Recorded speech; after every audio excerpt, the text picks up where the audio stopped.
craziest story? Yeah, I probably couldn't tell you that here. No.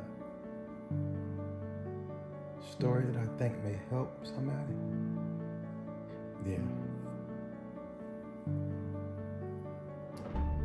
Yeah, it was this girl named...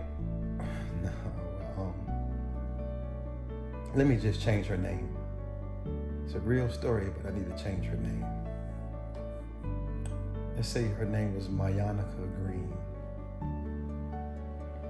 I went up Northern Virginia and sat in the visitation room and met with her after reading her file.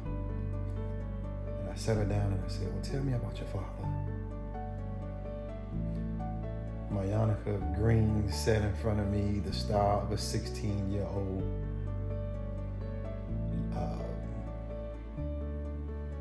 life that could be turned into a movie and sell millions of dollars worth of tickets. Even now, her dialogue seemed and sounded like a truly honest, like well-written script because her words came straight from her heart. She smiled as she talked about her father and his overprotective ways. She remembered him laughing and saying how cute and ridiculous it was as she told him that she wanted to one day be an astronaut. And right before she became the first Black female president, and now as she thought about it herself, she laughed. Especially when she looked around and saw where she was sitting at. My father only shut those ideas down to protect me from disappointment, you see. I marveled at her protective rationale. Raised my eyebrows and I said, well, yeah, I guess I can see that. Well, has it always just been the two of you, I asked? Yes. My mother left when I was about 9 months old. Well, it's been him, me, and his job. She looked down, and all of a sudden she popped her head up real quick. He only works so much because he wants to provide for us, and he really wants me to have all the things that I need and everything. And he wouldn't work that much if his job paid him more. You see, Mr. Lewis, he just wanted to make sure that everything, worked out for us. He doesn't love his job more than me. He doesn't.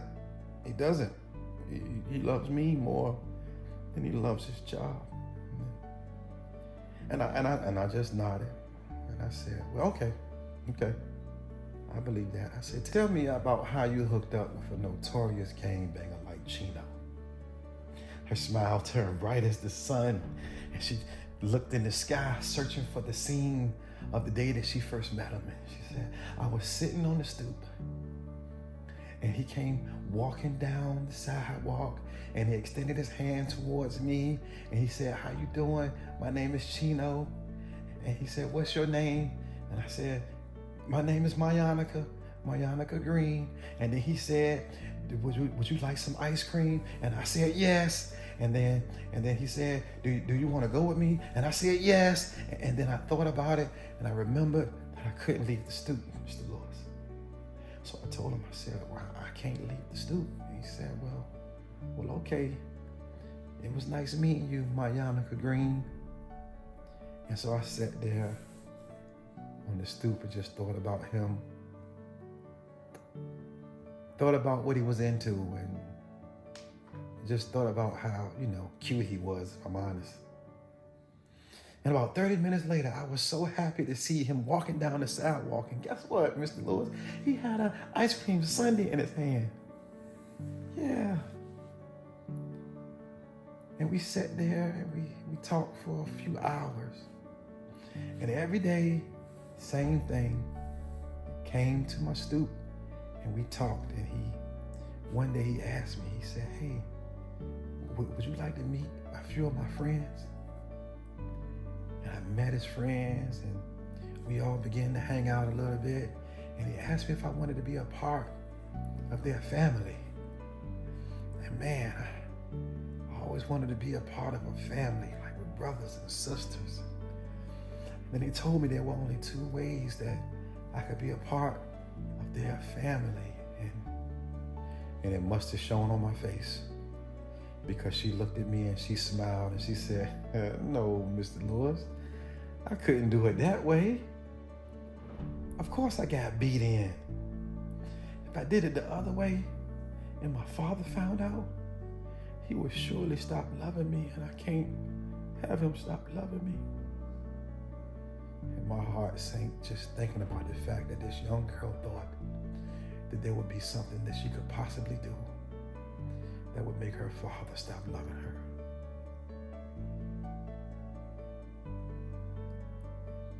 So, let me tell you about Chino, she said. One day, when I was hanging out with him, it happened. They all circled around me and they did their best to break me, Mr. Lewis, but I'm unbreakable. I'm strong and I'm tough, you know? And I came and I conquered. And I stood tall. They respected me, Mr. Lewis, and they loved me. I said, now, did your father, did he notice how banged up and bruised you were? She said, no.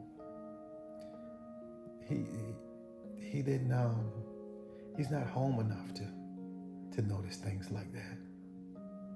I said, oh man. She said, you know, some weeks later, when I went back to hang out again, Chino had a stack of DVDs about Mae Jemison, the first black female astronaut.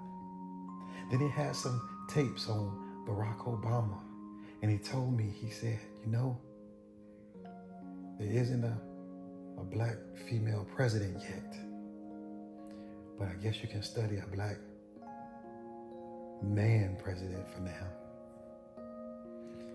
And I just thought it was the sweetest thing for him and the rest of our crew to believe in my dream like that. And I just cried.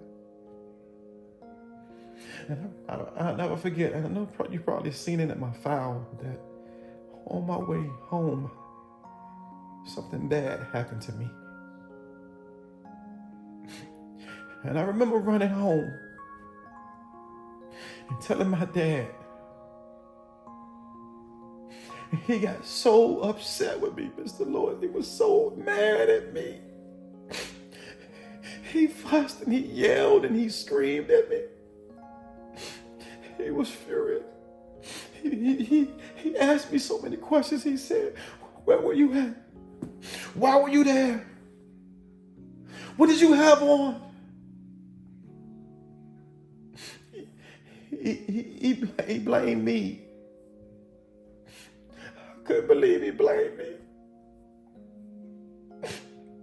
So with tears in my eyes, I ran out. I found Chino. Chino first saw me crying and he put his arms around me and he hugged me tight. And he too asked me some questions. He said, what happened to you? I told him. He said, do you think you can tell me what he looks like? Do you have any idea where he would be? He said, because we're gonna find him. And I promise you, he ain't gonna never be able to hurt you or anybody else ever again. And all of a sudden we heard a loud voice say, Mayanaka Green, time's up. Let's go. She looked at me and she wiped her face. She said, it was so nice talking to you, Mr. Lewis. I said, no, Mayanaka, the pleasure was all mine. So she got up. She started walking toward the officer. And then she stopped. She turned her head and she looked at me. She said, you know what's funny, Mr. Lewis? She said, people always ask me